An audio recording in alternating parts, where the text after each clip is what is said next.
Hey, what's up, everybody? Rob Sower here with Sower Real Estate, Keller Williams Realty, Boise. And first of all, Happy New Year. Hope you guys are off to a good start in 2026.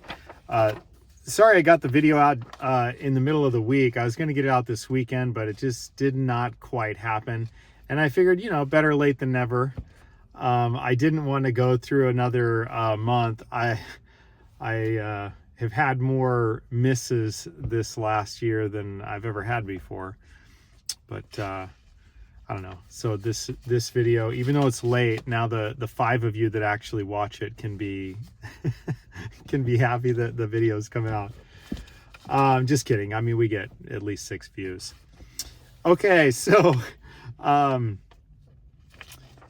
any new resolutions for you guys this year? I'm kind of doing the same old thing. I feel really kind of lame, actually. It's kind of the same old, don't eat as late at night, try to control my eating habits, exercise a little bit more personal growth, reading, just the basics. I can't think of anything else right now.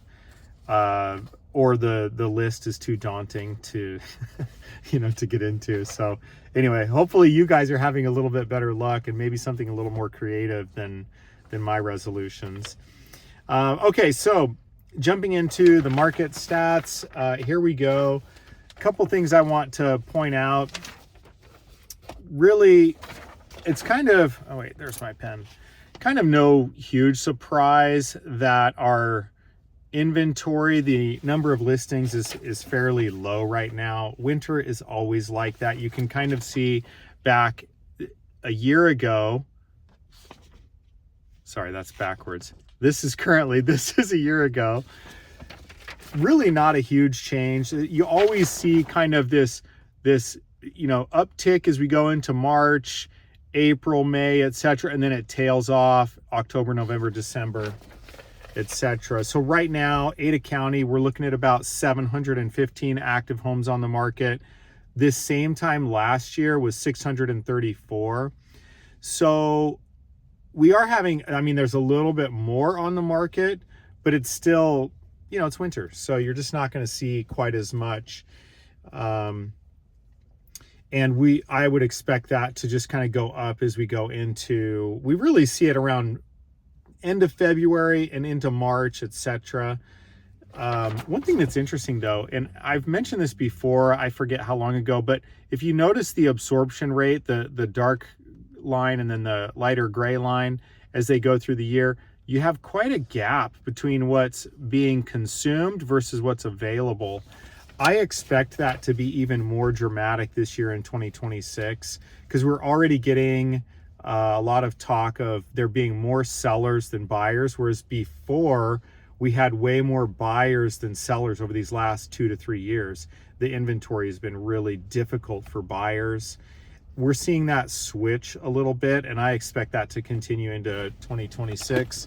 So keep an eye on that. Plus, it'll also be interesting to see what the interest rates are going to do, because interest rates right now are finally down to 6% or a little bit below, depending upon your circumstances. And that could really impact the market as well. One thing I did want to mention also that I'll point out here is I want you to notice this is the average homes price over the last several years. Each of these red bars is a full year, so 2025, 2024, etc. It's been pretty flat. So really that means that prices have kind of gone down if you count for inflation in other areas. Back in 2022, our average home sale price was $609. By the end of 2025, it was $626. Not a huge difference for all those years. 2023 it went down 3%, and then 2024 it went up 3.4%, and then 2025 was not quite 3%. So it's finally starting to climb back, but I think we just had such a big uptick in price from COVID that it's just now finally starting to stabilize. So anyway, I guess just a quick recap of 2025 for Sower Real Estate and for what we've done. It was a decent year. We had about 20 transactions that we completed, and a little over 12 million in sales. Definitely below what we're used to doing. So I'd like to kind of get that number back up there. We're used to doing around 30 transactions a year, 30 to 35 transactions a year. So would love your guys' help with that. If you know anybody that we could help. But you know, we've been as high as mid 40s and even around 50, which just by myself, that's too much. That's a little bit I don't know, that's a little crazy. You really kind of need a team at that point, in my opinion, depending upon what you have going on. Okay, so, and finally, I wanted to mention something. I always try to throw in a little story or maybe something that's going on that's catching my attention. And this one's a little bit funny, at least to me. I saw on social media someone had posted something about it was kind of this back and forth, you know, those videos where it's the same person, but they do one video where they're like, oh, blah, blah, blah, blah, blah. And then the other person, which is still them, just maybe dressed different, says, oh, well, what about this? So this was a back and forth of a person kind of mocking real estate agents, really, where they're kind of like, oh, well, you know, why don't you, I'm going to go talk to the seller. And then they're acting like they're the realtor, and they're like, oh, don't do that. Let me do that. And it was kind of funny to me because part of it was true in some sense, but at the same time, a large part of it was just very, very misleading, in my opinion and in my experience. And the part that was kind of funny is that, yeah, sometimes you have a lot of realtors that really they don't do a whole lot, or maybe it's a transaction where there's just not as much that's needed. The part that bothered me was this idea, well, because one of the things in there is they were like, oh, by the way, now there's another bid. And it almost made it look like realtors do that on purpose, like just to get people, I don't know what you're trying to get them to do. I guess bid the price up as if your commission goes up or something.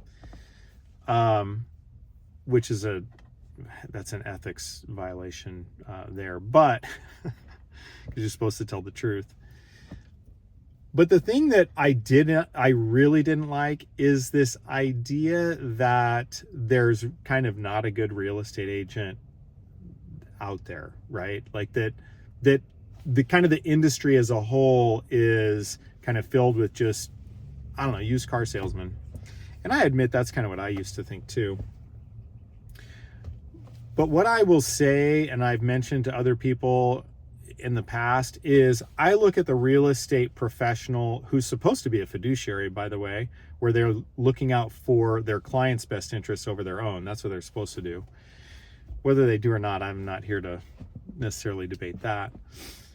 But I liken it to, like, a good real estate agent is in a way like having a good attorney on retainer, or maybe having good insurance.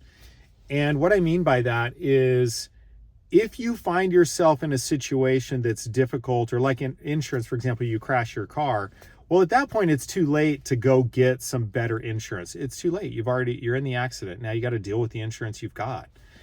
And I liken that to real estate as well. There's sometimes you don't use your insurance. You're paying for it, but you don't use it because you're not in an accident.